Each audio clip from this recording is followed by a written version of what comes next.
Plot: in a bustling city, a young journalist named Max receives mysterious letters every midnight. These letters detail crimes that are yet to happen. As he delves deeper into the mystery, Max realizes that the letters are coming from a woman named Lila, who claims to be trapped in an alternate dimension. Max must uncover the truth behind Lila's predicament and stop the crimes before it's too late, all while evading a sinister force that seeks to silence him. The Midnight Letters. Max Thompson sat in his cluttered apartment, surrounded by stacks of newspapers, his laptop open on the desk. The city outside buzzed with life, but inside, Max felt a sense of unease. It was nearing midnight, and he knew what was coming. For the past month, every night at the stroke of 12, a letter would appear on his doorstep. The letters were always the same, a plain envelope with no return address, containing a single sheet of paper. But what was written on those sheets had turned Max's life upside down. The first letter had arrived on a rainy night in April. Max had just returned from a late-night reporting assignment when he found the envelope waiting for him. Intrigued, he opened it and read the contents. The letter detailed a crime, a robbery that would occur the following day at a nearby jewelry store. Max was skeptical, but he decided to investigate. To his shock, the robbery happened exactly as described in the letter. He had reported the incident, but kept the letter's existence a secret. Night after night, the letters kept coming, each one predicting a crime with eerie accuracy. Max began to feel like he was living in a detective novel. He tried to trace the source of the letters, but it was as if they were being delivered by a ghost. The handwriting was elegant and old-fashioned, giving no clues to the writer's identity. On this particular night, as the clock struck 12, Max heard the familiar rustle outside his door. He opened it and found the envelope, just as he expected. He took it inside and sat down to read. The letter was concise, as always. At 3 a.m., a fire will break out at 245 Elm Street. 2 lives are at stake. Max felt a chill run down his spine. He knew he had to act fast. He grabbed his coat and headed out into the night, making his way to Elm Street. The address was a small apartment building, quiet and seemingly deserted. He checked his watch, 2:45 a.m. He had 15 minutes to prevent a disaster. As he stood outside, he noticed a faint light in one of the windows. He ran up to the building and started banging on the door. After a few moments, an elderly woman opened it, her eyes wide with fear. "Ma'am, you need to get out," Max said urgently. "There's going to be a fire." The woman looked confused but didn't argue. Max helped her outside and then ran through the building, knocking on doors and shouting for people to evacuate. Just as he reached the last door, he smelled smoke. Flames were starting to lick at the walls. Max led the last residents out, and they stood outside watching as the fire department arrived. He had done it.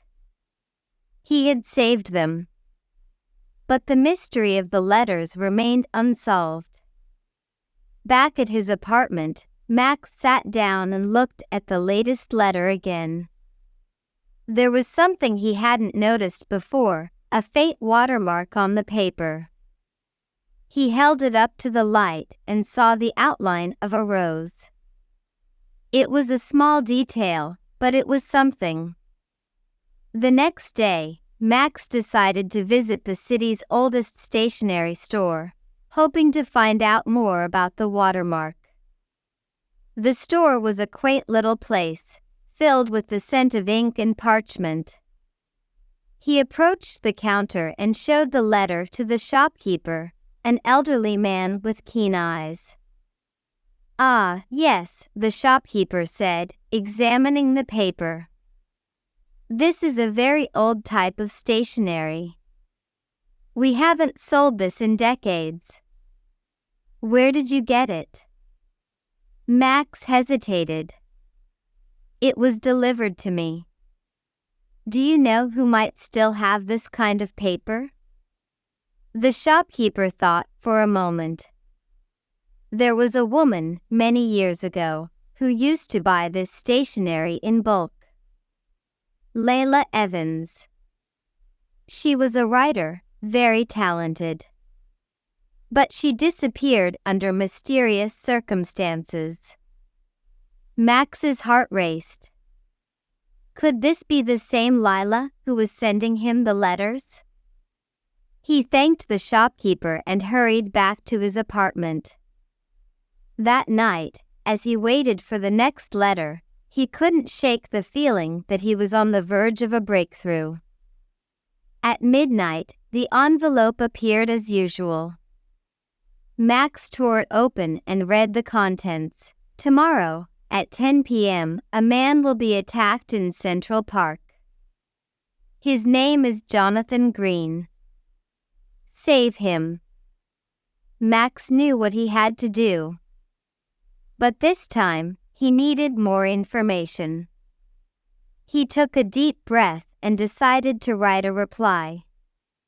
He penned a letter, asking Lila who she was and why she was sending him these warnings. He left the letter on his doorstep and waited. To his astonishment, the next morning, the letter was gone. In its place was a new one, written in the same elegant handwriting. "Max, I am Lila Evans. I am trapped in an alternate dimension, a place where time and space are twisted. I have been here for decades, watching the world move on without me. The only way I can communicate is through these letters. I need your help to escape. Please, save Jonathan Green tonight, and I will explain everything." Max was stunned. An alternate dimension? It sounded impossible, but after everything he had experienced, he couldn't dismiss it. He knew he had to save Jonathan Green and get to the bottom of this mystery. That evening, Max arrived at Central Park early. He scouted the area, looking for any sign of trouble. As the clock approached 10 p.m., he spotted a man matching Jonathan Green's description. Max kept a close watch, ready to intervene. Suddenly, out of the shadows, a figure lunged at Jonathan, brandishing a knife. Max sprang into action, tackling the attacker to the ground. A brief struggle ensued, but Max managed to disarm the assailant and hold him until the police arrived. Jonathan, shaken but unharmed, thanked Max profusely. Max nodded, his mind already racing ahead to the next step. He needed to contact Lila again and find out how to help her escape her prison. Back at his apartment, Max wrote another letter, asking Lila for more information about the dimension she was trapped in and how he could help. The reply came swiftly. "Max, the dimension I am in is a mirror of your world, but it is distorted. Time flows differently here. I discovered a portal that connects our dimensions, but I need your help to open it from your side. The portal is located at the old abandoned library on 5th Street. Go there at midnight, and I will guide you." Max felt a mix of excitement and trepidation. He had come this far, and there was no turning back now. As midnight approached, he made his way to the old library. The building was dark and foreboding, its windows boarded up, but he felt a strange pull, drawing him inside. With a flashlight in hand, Max navigated the dusty, cobweb-filled aisles. He reached the back of the library, where Lila had said the portal would be. There, in the dim light, he saw a faint shimmer in the air, like a mirage. It was the portal. "Lila?" Max called out, his voice echoing in the empty space. "I'm here, Max," a voice responded, clear and melodic. It was Lila. "You need to perform a ritual to open the portal. There is a book on the table, an old grimoire. Follow the instructions inside."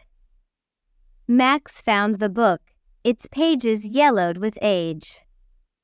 He quickly scanned the text, which detailed a complex ritual involving candles, symbols, and a recitation in an ancient language.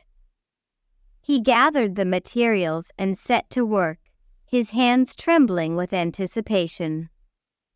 As he completed the final incantation, the portal began to glow brighter. The air crackled with energy, and a figure began to emerge from the shimmer. It was Lila, her form solidifying before his eyes. "Lila," Max breathed, hardly able to believe it. She smiled, her eyes filled with gratitude and relief. "Thank you, Max. You have no idea how long I've waited for this moment." But before they could celebrate, a dark presence filled the room. A shadowy figure stepped through the portal, its eyes glowing with malice. It was the sinister force that had trapped Lila in the alternate dimension. "You cannot escape," the figure hissed, advancing towards them. Max stood protectively in front of Lila.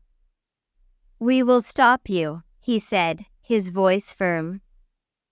Lila stepped forward, her hand raised. "Max, together we can defeat him. Use the power of the portal." Max nodded, understanding. They both focused their energy on the portal, channeling its power.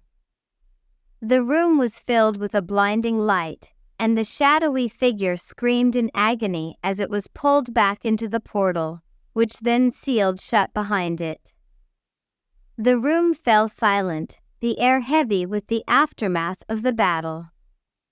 Max turned to Lila, who was now fully in their world. "It's over," he said, relief flooding through him. Lila nodded, tears in her eyes. "Thank you, Max. You've saved me." As they stepped out into the night, Max felt a sense of accomplishment and a new purpose.